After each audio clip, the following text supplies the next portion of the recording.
my beautiful angels, and welcome to the premiere episode of Whatcha Packin. Joining me today from Chicago is the gorgeous Kimora Hall. Hi, Michelle. Good morning. How are you, baby doll? I'm good. Honestly, I'm so happy to see you again. You look stunning. Go on. I could see your banana. Oh my God, I didn't know it was showing. I'm so sorry.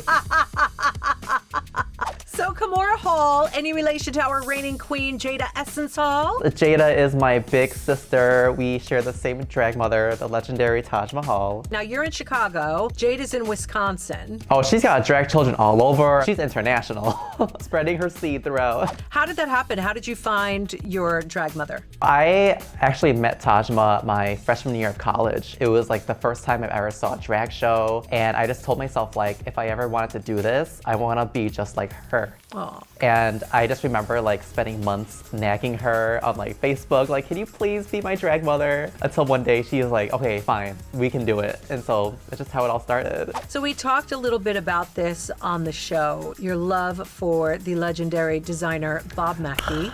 Yes. And your entrance look was an actual Mackie, which you're a bitch because you can fit into an actual Mackie. How did you first get clued into Bob Mackie? When I was starting drag, looking for outfits and whatnot, I actually bought my first dress and I didn't know that it was a Bob Mackie. I looked at the label and I just did like my research, and then I just loved that everything he did was so like glamorous and jaw-dropping, and that's exactly what I wanted to be. And then I just became hooked. He just holds like a special place in my heart. Bob Mackie is a legend for so many reasons, and I'm like you, like if I ever see a piece, or even like, dare I say, the wearable art from QVC, I don't care.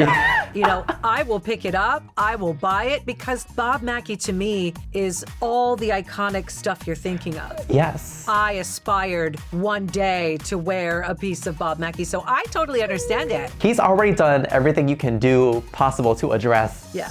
Even if designers today don't realize it, they're all paying homage to him some way, somehow.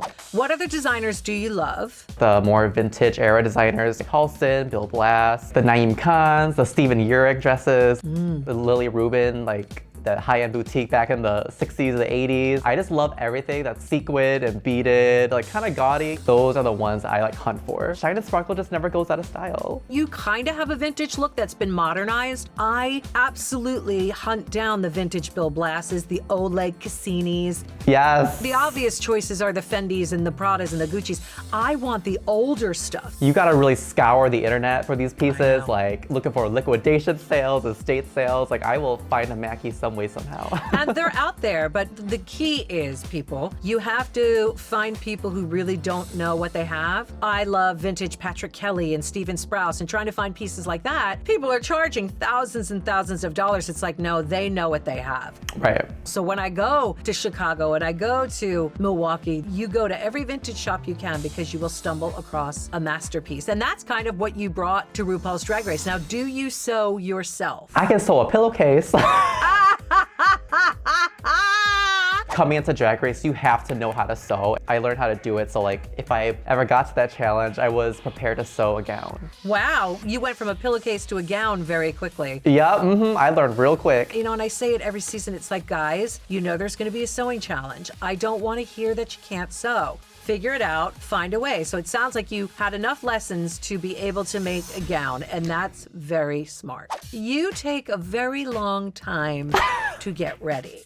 Valentina takes forever. Shangela takes forever. Violet takes forever, although she has gotten better. Yes, oh my God. You can't have 6 hours to get ready. So was that your biggest challenge, do you think, on Drag Race? I've always been doing drag like kind of part-time. Right. On my normal day, doing a gig, like I have all day to get ready. The makeup is like my favorite part of drag. So I really just like take my time and like live in the moment. Like I love every like blend and every swipe on the lipstick. I enjoy it. It's the fantasy for me. Let me be this glamorous woman. What did you do for your day job? Are you still doing it?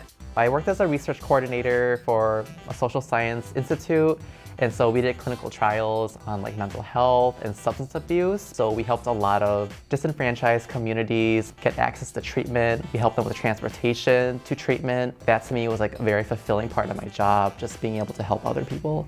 We stan a philanthropic queen. So I think that's amazing that you do what you do. It takes a lot out of you emotionally. Yeah. So you have to be prepared to do that kind of a job. So good for you. I'm assuming you knew Denali beforehand then? Yeah, so Denali, she's my Chicago sister. We've done gigs together many times. It just felt so good to see a familiar face, like someone that I can like confide to if I ever needed to. And I don't know, I'm just so proud of us. Finally 2 Chicago queens on a season. Yeah, that must have been really comforting to look over and be like, all right, at least I know somebody. Because I've done these competitions where you want to get to know them, but you can't be weak. So it's a tough situation to be in. Yep. Now, the first lip sync, when you lost to Tina and you were in the pork chop room, were you scared that you were all going? Or did you think, oh, Mama Ru, you have to have something up your sleeve? I knew there was some kind of like goop and gaggery because I feel like every season there's always some big like twist. I'd be so pissed if they got all of us queens to get ready for the show just to send us all home first day. So I knew there was something up Ru's sleeve. 100%. I looked at Ru when she did that. I said, you are naughty. These girls have spent how long preparing for you are naughty. Absolutely. Like not even 5 minutes into the workroom, we're like, oh, we have to lip sync and someone's going home. Like, oh gosh. When you watch the show, you wait for those twists and turns. It just sucks when you're in it. But when you watch it, you're like, yes, absolutely. I'm just glad to be a part of it. And you are a part of it. You're part of history. Let's talk about that beautiful gown that you have next to you, that pink pageanty, beautiful fashion number. Tell me about her. So this dress is actually inspired by my drag mother's winning gown at Miss Continental Plus 2007. And I just figured, you know, what better way to pay tribute to her than for the final runway of Drag Race. And who made it? A very good friend of mine in Chicago. His name is, I'm sorry. Oh, let's redo that. Such a good friend, isn't he? Oh, he would kill me if I got this wrong. Okay. All right, say it again, go. A very good friend of mine in Chicago made this for me. His name is Trevor Rinkins. Thank you, Trevor. Believe it or not, a lot of people don't know this because I always wear black because I'm a New Yorker. But my favorite color is pink, and in particular, baby pink. You're just like my drag mother. Her favorite color was baby pink as well. Like, I thought about what I was gonna wear for the final runway. I could have pulled out a Bob Mackie dress, but this to me was more like sentimental. But are you proud of what you did and how you presented yourself? I'm the longest running first out, so I feel like I'm gonna be holding that title forever. I am proud of myself my whole life. I kind of played it safe. And this was the first time I took like a risk and a chance. Like I went for my dreams, you know, and obviously things didn't work out the way I planned it to, but now I don't have to wonder like what if anymore. You know, I did it. I got on RuPaul's Drag Race. Even though I got sent home first, I was still on multiple episodes. I still got to show some looks. Yeah. I solidified myself as the Mackie queen. I'm just happy I got to show that dragon runway. That's the one runway I wanted to show you guys the most, and at least y'all gave me that, so.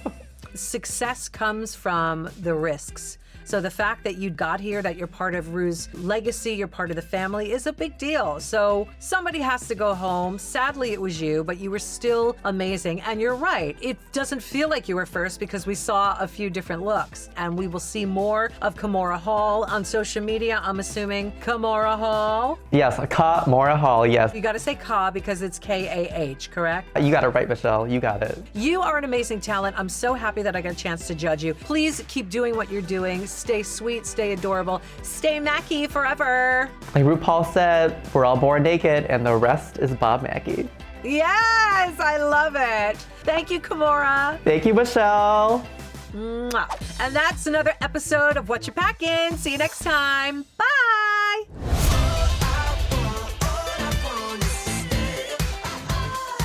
Subscribe to the Drag Race YouTube channel for all things Drag Race.